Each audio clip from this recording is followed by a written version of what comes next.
নমস্কার, আশা করি সকলে খুব ভালো আছেন। আজকে আমি পাঠ করে শোনাবো লেখক উপেন্দ্র কিশোর রায়চৌধুরীর পৌরাণিক গল্প মহিষাসুর। একটা ভারী ও ভয়ঙ্কর অসুর ছিল। সে মহিষ সাজিয়া বেড়াইত, তাই সকলে তাহাকে বলিত মহিষাসুর। দেবতারা কিছুতেই মহিষাসুরকে আটিতে পারিতেন না।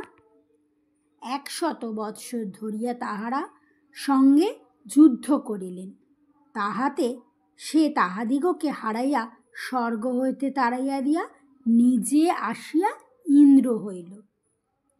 দেবতারা তখন কি আর করেন, তাহারা ব্রহ্মাকে সঙ্গে করিয়া মহাদেব আর বিষ্ণুর নিকটে গিয়া উপস্থিত হইলেন। বলিলেন, হে প্রভু, মহিষাসুর আমাদের বড়ই দুর্দশা করিয়াছে, আমাদিগকে যুদ্ধে হারাইয়া স্বর্গ হইতে তাড়াইয়া দিয়াছে। এখন আপনারা যদি আমাদিগকে রক্ষা না করেন তবে আমাদের উপায় কি হইবে?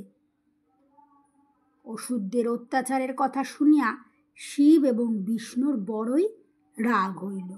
সেই রাগে তাহাদের আর সকল দেবতাদের শরীর হইতে এমন একটা তেজ বাহির হইল যে সে বড়ই আশ্চর্য মনে হইল, যেন একটা আগুনের পর্বত আকাশ পাতাল ছাইয়া সকলের সামনে আসিয়া উপস্থিত হইয়াছে। দেখিতে দেখিতে সেই তেজ জমাট বাঁধিয়া একটা দেবীর মতন হইল।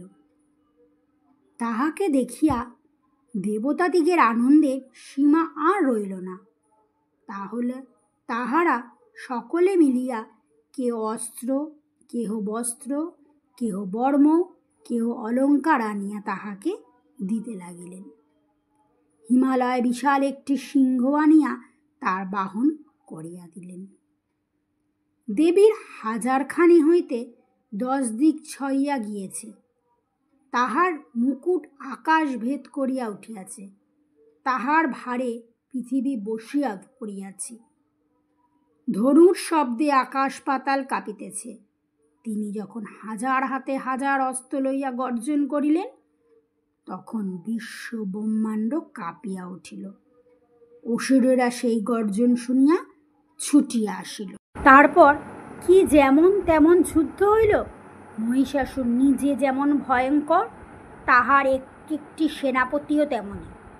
তাহাদের একটার নাম চিকুর, আর একটার নাম চামর, আরগুলির নাম উদ্রক, মহাহুন, অশিলোমা, বাসকল, পারিবারিক আর বিরালক্ষ। এই সকল সেনাপতি আর কোটি কোটি অসুর লইয়া মহিষাসুর দেবীর সঙ্গে যুদ্ধ করিতে আসিল। সকলে মিলিয়া অস্ত্র যে কত ছুড়িল তাহার সীমা সংখ্যা নাই, কিন্তু সে অস্ত্রে দেবীর কিছুই হইল না। তাহার এক এক নিঃশ্বাসে হাজার হাজার ভূত উপস্থিত হইয়া অসুরের দলকে ঠ্যাঙাইয়া ঠিক করিতে লাগিল।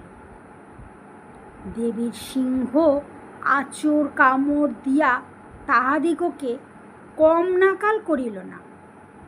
আর দেবী নিজের তো কথাই নেই, তাহার হাজার হাতে হাজার অস্ত্র, সে অস্ত্রে তিনি অসুরদিগকে কাটিয়া ফুরিয়া পিষিয়া পুতিয়া শেষ করিতে লাগিলেন।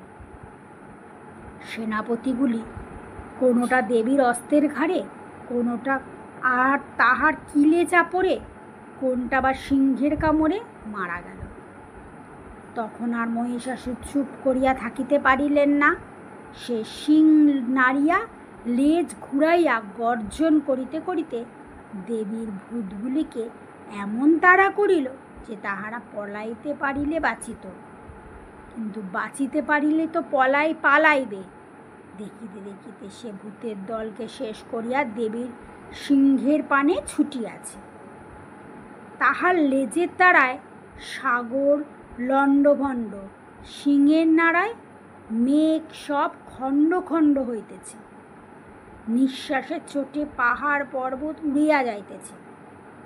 এমন সময় দেবীর পাশ অস্ত্র আসিয়া তাহাকে এমনি বাঁধন বাঁধিল যে আর তাহার নড়িবার শক্তি নেই। কিন্তু অসুরের মায়া সে কি সহজ কথা?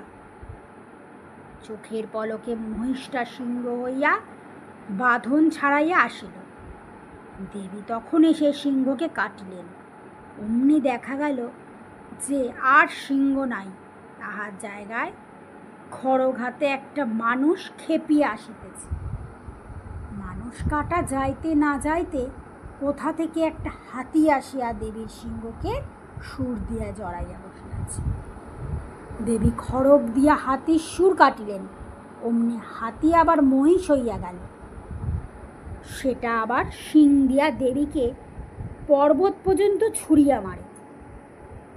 দেবী এক লাফে সেই মহিষের ঘাড়ে চড়িয়া তাহাকে এমনি শুলের ঘা মারিলেন যে তখন অসুর মহাশয়কে সেই মহিষের ভিতর হইতে বাহির হইতে হইল।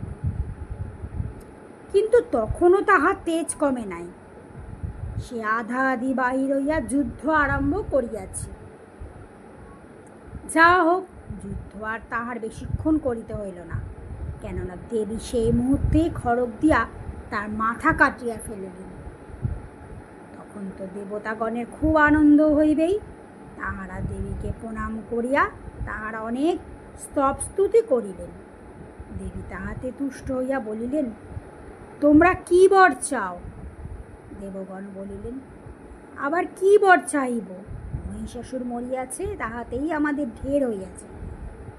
এখন শুধু এইটুকুই বলো যে আমাদের আবার যদি কোনো বিপদ হয় তখন ডাকিলে আসিবে। দেবী বলিলেন, আচ্ছা, আমি আসিব। এই বলিয়া তিনি আকাশে মিলাইয়া গেলেন। অসুর যতদিন আছে ততদিন দেবতাদিগের বিপদ হওয়ার আর ভাবনা কি? কাজেই বুঝিতে পারো যে দেবীকে শীঘ্রই আবার তাহাদের ডাকে আসিতে হইয়াছে। নমস্কার, গল্প পাঠ এখানেই শেষ হলো। আশা করি সকলে খুব ভালো থাকবেন। আবার পরের দিন আসবো নতুন আরেকটা গল্প নিয়ে।